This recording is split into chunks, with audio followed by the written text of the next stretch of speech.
Students, आज हम एक काफ़ी इम्पॉर्टेंट टॉपिक के ऊपर बात करेंगे जो सभी परीक्षाओं के लिए काफ़ी महत्वपूर्ण है।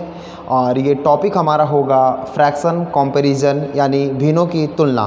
पिछले कुछ वीडियो में हमने रिमाइंडर्स थ्योरम के फुल कॉन्सेप्ट के ऊपर चर्चा किया था, जिसमें हमने सिखाया था कि शेषफल कैसे निकालते हैं और जितने भी प्रकार के क्वेश्चंस आपके एग्ज़ाम में बन सकते थे, हमने सारे कॉन्सेप्ट के ऊपर बात किया था उन वीडियो में। तो अगर आप लोगों ने आज मेरी पहली बार ये वीडियो देख रहे हो तो आप जाकर के उन भी वीडियो को देखना जो रिमाइंडर्स थ्योरम के ऊपर हमने वीडियो बनाया था। आइए हम बात करते हैं आज की क्लास के बारे में, फ्रैक्शन कंपैरिजन यानी भिन्नों की तुलना के बारे में। सबसे पहले हम ये बताएं कि जिन भी भाइयों को ये लग रहा होगा कि सर आज ने आप बहुत ही ईजी, बहुत ही आसान टॉपिक उठाया है, क्योंकि हमने 4-5 क्लास से ये टॉपिक पढ़ते आ रहे हैं और मेरे लिए बहुत आसान है, तो बिल्कुल आपके लिए होगा। लेकिन अगर हम आपके सामने एक क्वेश्चन लिख दें, छोटा सा क्वेश्चन हम लिखने की कोशिश कर रहे हैं और आप करके दिखाना कि सर ये क्या आप कर पा रहे हो। क्वेश्चन हमारे सामने है 1 2 3 2 3 6 1 4 6 वटा 2 5 3। आपको बताना है कि कौन सा भिन्न बड़ा है। आपके सामने बहुत छोटा क्वेश्चन है, क्योंकि आपने 4 क्लास से ये चीज़ें पढ़ते आ रहे हो। फ्रैक्शन क्या होता है, फ्रैक्शन का कंपैरिजन हम कैसे करते हैं, वहाँ पर हमें 2 3 4 भिन्न मिलते थे और बताना होता था कि कौन से असेंडिंग ऑर्डर में अरेंज करेंगे तो क्या मिलेगा, या डिसेंडिंग ऑर्डर में अरेंज करेंगे तो क्या मिलेगा, या फिर 2 भिन्न होते थे तो बताना होता था कि इनइक्वलिटी यानी बड़ा और छोटा कौन है। तो उसी तरह से मेरा एक सवाल है आपसे कि क्या आप इसमें बता पा रहे हो कौन सा भिन्न बड़ा है और कौन सा भिन्न छोटा है। अगर आप देखते ही आंसर कर पा रहे हो तब तो आप मेरी वीडियो मत देखो, आप जाकर के कोई और टॉपिक के ऊपर वीडियो देखिए, कोई फ़ायदा नहीं है फिर देखने का। लेकिन हाँ, अगर आप नहीं कर पा रहे हो ये क्वेश्चन को, तब हम कहेंगे कि फिर हमेशा की तरह आज फिर से आप मेरे वीडियो के साथ बने रहना लास्ट तक। आप बिल्कुल अमेजिंग सीखने वाले हो, बिल्कुल नया सीखने वाले हो। सबसे पहले हम बात करेंगे बारी बारी से जिसके बारे में आपको पता है। जिन भी तरीक़ों को अभी तक आपने सीखा है फ्रैक्शन कंपैरिजन के लिए, सबसे पहले हम उन तरीक़ों की बात करेंगे और फिर हम बात करेंगे जो मुझे आता है और जो आज हम सिखाने वाले हैं आपको। सबसे पहले जान लेते हैं कि ये फ्रैक्शन यानी जो भिन्न होता है वो हमारा कितने प्रकार का होता है। ये जो भिन्न है जनरली 2 प्रकार के होते हैं। एक होता है हमारा इम्प्रॉपर और एक होता है प्रॉपर। वैसे 2 भिन्न और होते हैं, एक को हम कहते हैं मिक्स्ड फ्रैक्शन और एक को हम कहते हैं चेन फ्रैक्शन। इनकी ज़रूरत है नहीं, वैसे आप समझोगे कि एक प्रॉपर फ्रैक्शन होता है और एक इम्प्रॉपर फ्रैक्शन होता है। वैसे एक्स्ट्रा में आप एक मिक्स्ड और चेन के भी बारे में जान लेना कि ये क्या होता है। प्रॉपर फ्रैक्शन और इम्प्रॉपर फ्रैक्शन जानने से पहले ये जानेंगे कि भिन्न क्या होता है। भिन्न कहने का मतलब कि आप एक नंबर जो न्यूमरेटर और डिनोमिनेटर के फॉर्म में लिखा हो वो हमारा भिन्न होता है। तो इम्प्रॉपर फ्रैक्शन कौन सा फ्रैक्शन होगा जिसमें हम कहेंगे कि न्यूमरेटर जो होता है डिनोमिनेटर से बड़ा हो। इसका मतलब होगा कि अंश हमारा हर से बड़ा है, तो वह इम्प्रॉपर फ्रैक्शन होगा। और प्रॉपर फ्रैक्शन कौन होगा, जिसका डिनोमिनेटर न्यूमरेटर से बड़ा हो, ये होगा हमारा प्रॉपर फ्रैक्शन। मिक्स फ्रैक्शन क्या होता है, जिसमें आप इंटीजर और फ्रैक्शन वैल्यू को साथ में रखते हो, जिसे आप कहते हो 3 सही 1/2, 4 सही 1/3, 5 सही 1/6। ये होता है हमारा मिक्स्ड फ्रैक्शन। और चेन फ्रैक्शन में आपने ऐसा क्वेश्चंस देखा होगा 1 + 1/2, फिर ये आगे बढ़ता है 1 + 1 + 1/3 और ये ऐसे कंटिन्यू रहता है। आपने ऐसे क्वेश्चंस देखे हो, तो ये होता है हमारा चेन फ्रैक्शन, ये होता है हमारा मिक्स फ्रैक्शन, ये होता है प्रॉपर और ये होता है इम्प्रॉपर। जनरली मेन रूप से हम 2 फ्रैक्शन की बात करेंगे, इम्प्रॉपर और प्रॉपर के बारे में, तो हम मिटाते हैं इन सारों को।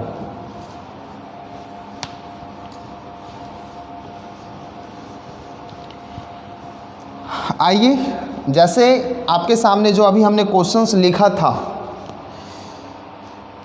उसको करने से पहले एक छोटा सा एग्जांपल देख लेते हैं कि हम किसी भी प्रकार के भिन्न की तुलना कैसे करेंगे और उसके लिए क्या क्या मेथड होता है। सबसे पहले अगर आपके सामने एक क्वेश्चन दिया जाए 1/2, 1/7 और 3/4। कोई दिक्कत नहीं है, आप ऐसे भी लिख सकते हो इसे। आप इसको 2/7 कर लो, 3/4 कर लो और 1/2 कर लो, कोई दिक्कत नहीं है, आप कर सकते हो इसे। आपको बताना है कि ये भिन्न में सबसे बड़ा भिन्न कौन है, उसके बाद का भिन्न कौन है और सबसे छोटा भिन्न कौन है। आपके पास कितने सारे तरीके होते हैं, मैं आपको सिखा रहा हूँ। जो सबसे पहला बेसिक तरीका होता है हमारा, वो कोशिश ये होता है कि यदि हम हर को इक्वल कर ले, यानी उसे हम कहते हैं LCM मेथड, उसे हम कहेंगे LCM मेथड, जिसमें हम ये करते हैं कि हर का LCM लेकर के सारे हर को बराबर करने की कोशिश करते हैं। जैसे 2, 7, 4, अगर हम LCM निकालेंगे तो ये कितना मिलेगा, आप कहोगे सर 28 मिलेगा। तो जब 28 नीचे होगा तो ये होगा 14, क्योंकि ऊपर नीचे हमें 14 से गुना करना पड़ेगा तभी 28 बनेगा। ये 4 से गुना करना पड़ेगा 8 और ये होगा 28, और ये 7 से गुना करना पड़ेगा 21 और ये होगा अब 28। आप देख रहे हो कि सभी का जो हर है वो इक्वल है। तो जब हमारा बेस इक्वल होता है तो हम केवल अंश को देखते हैं, और अंश में जो सबसे बड़ा होगा वो भिन्न सबसे बड़ा होगा, और जिसका अंश सबसे छोटा होगा वो सबसे छोटा भिन्न होगा। इसका मतलब 21 आपको सबसे बड़ा दिख रहा है तो इसमें सबसे बड़ा भिन्न ये हो गया, और 8 आपको सबसे छोटा दिख रहा है तो सबसे छोटा भिन्न हमारा ये हो गया। ये था हमारा पहला LCM मेथड, जिसके माध्यम से हम भिन्नों की तुलना कर पाए। समझ में आ गई बातें आपको? आइए, ये पहला हमारा था LCM मेथड। दूसरा जो हमारा तरीका होगा वो होगा परसेंटेज मेथड। आपको इसमें भी हम बहुत कुछ नया सिखा रहे हैं, फिर लास्ट में हम देखेंगे जो मैं सिखाने के लिए आज आया हूँ यहाँ पे। परसेंटेज मेथड के माध्यम से ये बहुत इजी क्वेश्चन हम कर रहे हैं। परसेंटेज मेथड के माध्यम से क्या करेंगे, आपको पता है 1/2 जो होता है फ्रैक्शन, वो कितना परसेंट है, आप कहोगे सर 50% है। चलो ठीक है। 2/7, 2/7, 1/7 होता है, परसेंटेज में आपने पढ़ा होगा 14.28% होता है, और 2 से जब गुना करेंगे तो 28.56% होगा, और 3/4 का मतलब 1/4 25%, तो 3 यानी 75%। अब आप गौर से देखना कौन सा परसेंटेज यहाँ सबसे बड़ा है, तो आप कहोगे सर 75% सबसे बड़ा, तो ये भिन्न सबसे बड़ा। सबसे छोटा 28%, तो ये भिन्न सबसे छोटा। उसके बाद का 50%, तो बीच वाली भिन्न ये वाली हो गई। समझ में आ गई आपको? तीसरा मेथड जो हमारा होता था वो होता है cross multiplication method. Cross multiplication method क्या होता है, आपको करना क्या होता है, बारी बारी से 2 भिन्न को एक साथ लेकर के, जैसे हमने यहाँ पे क्रॉस गुना किया तो 7 को 1 से किए तो कितना दिखा 7, और 2 को 2 से किए तो कितना दिखा 4। आप कहोगे कि सर इसमें 7 बड़ा है या 4 बड़ा है, तो आप कहोगे 7 बड़ा है।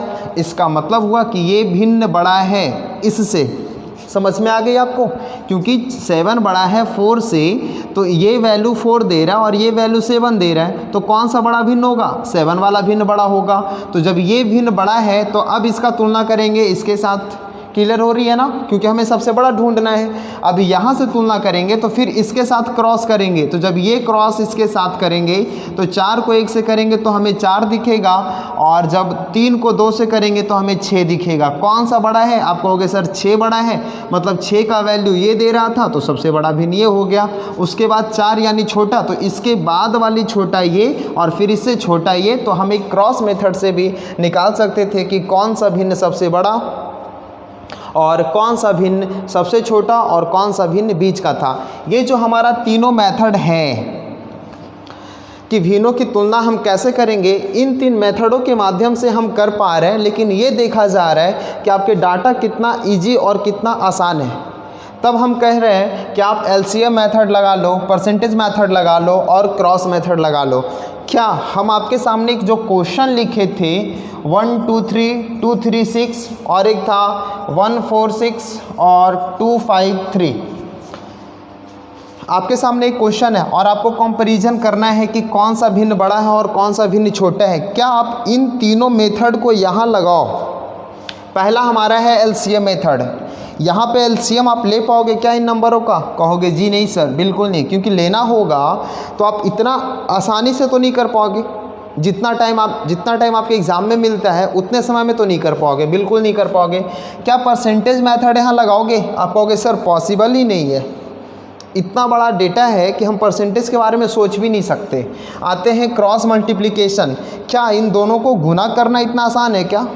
तो अभी तक हम ये देखें कि जो 3 तरीका हमारे सामने था, एलसीएम, परसेंटेज और क्रॉस, तीनों का तीनों यहाँ फेल हो गया है।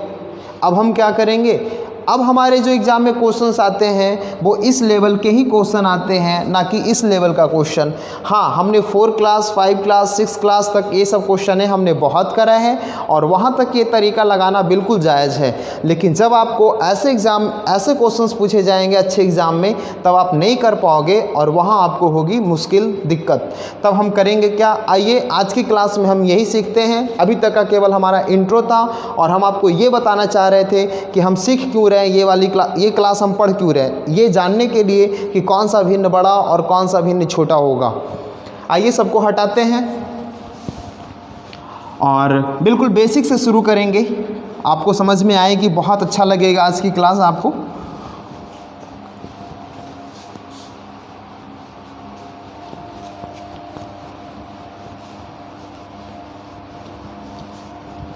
अभी इस क्वेश्चन को हटा रहे, क्योंकि सिंगल डिजिट 2 डिजिट तक के जब क्वेश्चन मिलेंगे तब वहाँ पे आप बिल्कुल परसेंटेज मेथड, एलसीएम मेथड या क्रॉस मल्टीप्लिकेशन वाले तरीके से कर पाइएगा। लेकिन जब 3 डिजिट्स का नंबर आपको दिखने लगेगा तब आप मुश्किल में पड़ जाओगे और वहाँ पर आप ऐसे सवाल नहीं कर पाओगे। चलिए, सबसे पहले एकदम बेसिक से शुरू करते हैं। जो हमारा बेसिक स्ट्रक्चर होता है फ्रैक्शन को कंपैरिजन करने का, जो अभी तक आपने नहीं सीखा है, वो एकदम पूरी क्लियर कॉन्सेप्ट होगी आज की क्लास में। एक एक चीज़ हम आपको सिखा देंगे कि फ्रैक्शन कैसे कंपेयर किया जाता है और कितने प्रकार के क्वेश्चंस आ सकते हैं हमारे एग्ज़ाम में। एक एक तरह के क्वेश्चन का हम क्लियर करेंगे यहाँ पे डॉट। सबसे पहले आप देखो गौर से, यहाँ समझो कि फ्रैक्शन में न्यूमरेटर और डिनोमिनेटर होता है हमारा, जिसे हम अंश और हर के नाम से जानते हैं। क्लियर है हो रही ये बातें? ये सभी आपको पता है, बहुत बेसिक चीज़ें हैं ये चीज़ें। हाँ, सबसे पहले ये देखना है कि अगर आपके सामने 2 भिन्न है, कैसे समझाऊँ आपको? ऐसे मान लेते हैं कि अगर एक N1 और एक D1 है, एक N2 और एक D2 है, मतलब हमारे सामने ये 2 भिन्न हो गया। क्लियर हो रही है बातें? ये 2 भिन्न किस तरह के क्वेश्चन आते हैं एग्ज़ाम में समझेंगे। जैसे अगर आपके सामने 101/236 और 103/236 क्वेश्चन समझना है। ये पहला हमारा टाइप होगा। पहला टाइप में हम सीख रहे हैं कि 2 भिन्न है आपका और दोनों का हर यानी डिनोमिनेटर आपस में बराबर है। ठीक हो रही है? समझ में आ रही है? तब क्या होता है कि जो भिन्न बड़ा या छोटा हम कहेंगे वो डिपेंड करता है उस भिन्न के अंश पे। आपको देखना है कि ये दोनों में 101 और 103 में कौन सा बड़ा नंबर है। आप कहोगे सर 103 बड़ा है, तो आपका भिन्न ये बड़ा होगा। ये कब पॉसिबल है? जब दोनों का हर आपस में बराबर हो। तो पहला कंडीशन में हमने क्या सीखा कि जब दोनों का डिनोमिनेटर यानी D1 और D2 बड़ा होगा, तब हम चेक करेंगे दोनों के अंश को कि अंश में कौन सा नंबर बड़ा है। जिसका अंश बड़ा वो भिन्न बड़ा। आइए एक छोटा सा एग्जाम्पल से समझते हैं। ये तो बड़ा सा एग्जाम्पल हो गया, और एक छोटा सा एग्जाम्पल से समझते हैं। जैसे ये लिखा हुआ है 2/5 और ये लिखा हुआ है 3/5। बहुत आसानी तरीके से आपको समझना है। आप बताओ दोनों का हर जो है वो इक्वल है? तो आप कहोगे जी हाँ बिल्कुल इक्वल है सर। आप बताओ अगर 2/5 को हम परसेंटेज के फॉर्म में लिखना चाहेंगे तो 1/5 20%, तो 2/5 40%। 1/5 20%, तो 3/5 60%। आप बताओ 40% बड़ा है या 60% बड़ा है? आप कहोगे सर 60% बड़ा है। इसलिए जो भिन्न बड़ा होगा, जो अंश बड़ा होगा उसका भिन्न बड़ा होगा, क्योंकि दोनों का हर बराबर था और ये छोटा अंश था, ये बड़ा अंश था, इसलिए भिन्न आपका बड़ा हुआ। क्लियर हुई ये डॉट? ये था हमारा पहला टाइप कि जब आपके दो भिन्नों का हर बराबर हो तब हम डिपेंड करता है बड़ा और छोटा होना उसके अंश पे। अगर जिस भिन्न का अंश बड़ा होगा उसका जिस भिन्न का अंश बड़ा होगा वो भिन्न बड़ा होगा, और जो छोटा होगा अंश वो भिन्न छोटा होगा। आइए दूसरे तरफ बढ़ते हैं। समझ में आई आपको?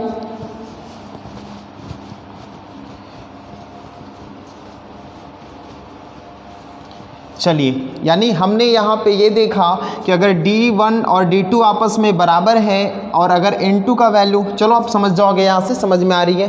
फिर से आते हैं, एक भिन्न आपके सामने फिर लिखा हुआ है। जैसे हमने बोला कि अब क्या करेंगे, 101/236, फिर कर रहे हैं हम 101/233। पहला तरीका समझ में आया आपको? आइए दूसरा तरीका सीखते हैं। क्या इसमें हम कर रहे हैं कि दूसरा तरीका में हम क्या रखें कि दोनों के न्यूमरेटर को, यानी दोनों के अंश को हमने बराबर किया है। यानी दूसरा जो हमारा कंडीशन है कि दोनों का न्यूमरेटर यानी N1 और N2 का वैल्यू आपस में बराबर होगा, तब क्या फ़र्क पड़ेगा उसके भिन्न पे, समझना है आपको गौर से। यहाँ देखना है कि ये अंश और ये अंश आपस में बराबर, तो आप गौर करोगे हर के ऊपर, ये 236 और ये 233।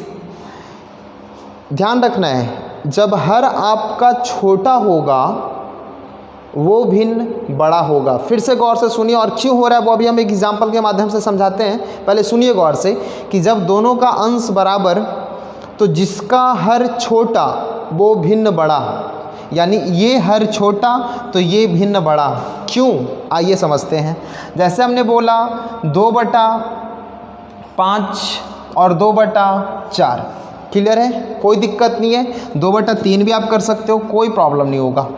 समझना है आपको, सेम क्वेश्चन है ना, क्योंकि दोनों का अंश इक्वल है। हमने रखा है इस कंडीशन में कि दोनों का अंश बराबर है, तो डिपेंड करता है बड़ा और छोटा होना हर पे।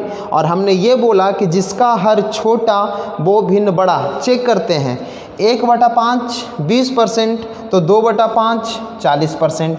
क्लियर हो रही है बातें? बताइएगा। 1/3 पता है 33.33% होता है, और 2/3 33.33 का दुगना यानी 66.66%। क्या आपको बड़ा कोई दिख रहा है? तो आप कहोगे सर ये वाला नंबर बड़ा दिख रहा है, क्योंकि ये 66 है और ये 40 है, इसका मतलब ये भिन्न बड़ा होगा, इसका मतलब ये भिन्न बड़ा होगा, इसका मतलब ये बड़ा होगा। आप समझ गए हो? अब ज़्यादा बोलने की ज़रूरत है नहीं, क्योंकि ये सब बहुत ईजी चीज़ सिखा रहे हैं। आपको लग रहा होगा सर क्या सिखा रहे हो, बच्चा वाला चीज़ें। आप ये सिखा रहे हो कि अंश बड़ा है तो अंश भिन्न बड़ा होगा, हर छोटा है तो भिन्न बड़ा होगा। ठीक है, अभी हम चल रहे हैं ना, बिल्कुल हमने बोला है कि फुल कॉन्सेप्ट हम कर रहे हैं, कि आज के बाद कोई दिक्कत नहीं होगी। अब कोई भी विद्यार्थी अगर इस पूरी वीडियो को देख लेगा ना, तो फ्रैक्शन जो कंपेरिजन होता है उसके बाद कभी कोई दिक्कत नहीं होगी, कोई डाउट नहीं रह जाएगा उसके उसके क्वेश्चन करने में। तो ये समझ में आई आपको बातें? क्लियर हो रहा है? मिटा दें ये सारी चीज़ें। यानी क्या हमने अभी तक सीखा कि जब आपका पहला कंडीशन में दोनों का हर बराबर था, तो अंश पे डिपेंड कर रहा था कि अंश बड़ा है तो भिन्न बड़ा, अंश छोटा तो भिन्न छोटा। अगर दोनों का न्यूमरेटर बराबर हो, यानी दोनों का अंश बराबर हो, तो भिन्न जो है हमारा हर पे डिपेंड करेगा, और हर अगर बड़ा होगा तो भिन्न छोटा, और हर छोटा होगा तो भिन्न बड़ा। ये दो बातें हमने सीखा है। मिटाए इसे। चलिए, ये हमने दो टाइप सीखा, जिसमें हमने नोमिनेटर को बराबर और डिनोमिनेटर को बराबर किया बारी बारी से। आते हैं तीसरे टाइप के ऊपर। तीसरा टाइप क्या कहते हैं कि अगर आपका न्यूमरेटर और डिनोमिनेटर हो, और एक न्यूमरेटर N1 और एक D1 है। अब सुनना है गौर से। कहता है कि अगर न्यूमरेटर और डिनोमिनेटर एक बार ये बढ़ रहा है और ये एक बार घट रहा है। क्या कह रहे हैं वो सुनिए। जैसे हमने लिखा 205 बटा 236। क्या कंडीशन है कि न्यूमरेटर बढ़ा है तो हम कर देंगे 210, डिनोमिनेटर घटा है तो 236 से हम कर देंगे 230। क्लियर हो गई बातें? समझना है आपको बारी बारी से। आपको यहाँ पर समझना है कि अब ये दो इतने बड़े भिन्न में कौन सा भिन्न बड़ा होगा और कौन सा भिन्न छोटा होगा। थोड़ा सा आसान था और थोड़ा ये कर देते हैं, कोई दिक्कत नहीं। 211 231 कर दिए। अब थोड़ा सा मुश्किल आपको दिख रहा होगा, समझना है, बहुत इंटरेस्टिंग है ये दोनों तो बहुत आसान था जो आप समझ पा रहे थे बहुत आसान तरीके से। आइए इसके ऊपर हम लोग बात करते हैं। क्या किया हमने, न्यूमरेटर को बढ़ा दिया है और डिनोमिनेटर को हमने क्या किया, घटा दिया। अभी हमने क्या बात किया था दोनों जगह पे, सुनिएगा कि जिसका न्यूमरेटर बड़ा होता है, जिसका न्यूमरेटर क्या होता है, बड़ा होता है। थोड़ी देर के लिए आप डिनोमिनेटर को इग्नोर करिए, थोड़ी देर के लिए हर को इग्नोर करिए। हमने सिखाया कि जिसका अंश बड़ा वो भिन्न, तो आप कहोगे बड़ा। उसके बाद अब अंश को इग्नोर करना है। हमने आपको ये बताया कि जिसका हर छोटा वो भिन्न बड़ा। देखिए दोनों बात है, अगर अंश बड़ा तो भिन्न बड़ा और हर छोटा तब भी भिन्न बड़ा। इसका मतलब है कि यहाँ न्यूमरेटर भी भिन्न को बढ़ाने का काम कर रहा है और डिनोमिनेटर भी भिन्न को बढ़ाने का काम कर रहा है। जब दोनों वैल्यू भिन्न को बढ़ाएगा तो ये वैल्यू बड़ा होगा। समझ में आई क्या आपको ये बातें? बहुत ही ज़बरदस्त, बहुत ही इंटरेस्टिंग कॉन्सेप्ट है ये। समझ में आ रही है बातें क्या कर रहे हैं हम? फिर से सीखिए, हमने क्या कहा कि न्यूमरेटर को बढ़ाया, डिनोमिनेटर को घटाया। तो आपको पता है बढ़ता हुआ न्यूमरेटर भिन्न को बढ़ाएगा और घटता हुआ डिनोमिनेटर भी भिन्न को बढ़ाएगा। इसका मतलब दोनों वैल्यू बढ़ाने का काम कर रहे हैं, तो इससे ये वैल्यू बड़ा होगा। क्लियर हो गई बातें? यानी ये था हमारा तीसरा कॉन्सेप्ट। चौथे कॉन्सेप्ट के ऊपर चलेंगे और चौथा कॉन्सेप्ट फिर से देखते हैं। एक न्यूमरेटर और डिनोमिनेटर है। अब n1 और n1 और d1 का जो वैल्यू है, इस बार हम न्यूमरेटर को घटाते हैं और डिनोमिनेटर को बढ़ाते हैं। क्या हमने कहा, सेम रखेंगे कंडीशन को, कुछ भी कर लेते हैं। 111 बटा 235। इस बार न्यूमरेटर को हमने घटाया है तो 109 करेंगे और डिनोमिनेटर को बढ़ाया है तो 239 करेंगे। क्या ये भिन्न देखने से कुछ समझ में आ रही है आपको? अगर आपको ऐसे ये दे दिया जाए ना तो आप बैठ के कॉपी कलम पे लिखते रह जाओगे, सॉल्यूशन नहीं होगा आपसे। आइए देखते हैं क्या हमने सीखा कि जब न्यूमरेटर घट रहा है और डिनोमिनेटर बढ़ रहा है तो यहाँ पे हमने क्या देखा था कि घटता हुआ अंश भिन्न को घटाएगा और बढ़ता हुआ डिनोमिनेटर भिन्न को घटाएगा। ये उल्टा होता है। आप फिर से समझो, थोड़ी देर के लिए हर को इग्नोर करो। आप बताओ ये भिन्न, ये अंश बड़ा और ये अंश छोटा, तो आप बताओगे भिन्न छोटा, बताओगे? बिल्कुल। अब हम अंश को ढकते हैं। बताइए ये भिन्न, ये जो हर है इससे बड़ा है, तो जब हर बड़ा तो भिन्न छोटा, यहीं पर तो हमने सिखाया था।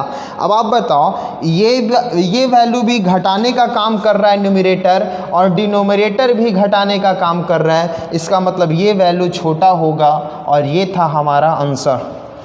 क्लियर हो पाया ये कॉन्सेप्ट या नहीं? ये दोनों कॉन्सेप्ट काफ़ी यूजफुल था और काफ़ी इम्पॉर्टेंट था। यहाँ ख़त्म नहीं होता है, अभी हम पूरी लंबी क्लास करने वाले हैं। फुल कॉन्सेप्ट के ऊपर बात करेंगे, फ्रैक्शन के ऊपर, कि आज के बाद आपको किसी और की वीडियो देखने की कोई ज़रूरत नहीं है। आप एक बार फुल वीडियो देख लीजिए और आपकी सारी प्रॉब्लम सॉल्व।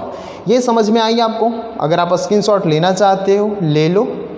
आई होप आपको समझ में आया होगा ये वाली कॉन्सेप्ट। मिटाएं इसे, आगे बढ़ते हैं। अब जो इसके आगे शुरू होने वाला है वो सबसे बेहतरीन चीज़ है, वो सबसे ख़ास क्वेश्चन था हमारा, वो सबसे ख़ास पैटर्न है, उस पर हम लोग बात करेंगे। अभी तक हमने 4 कॉन्सेप्ट देखा है रिमाइंडर, ये इसका फ्रैक्शन का, कंपैरिजन का, है ना। चलिए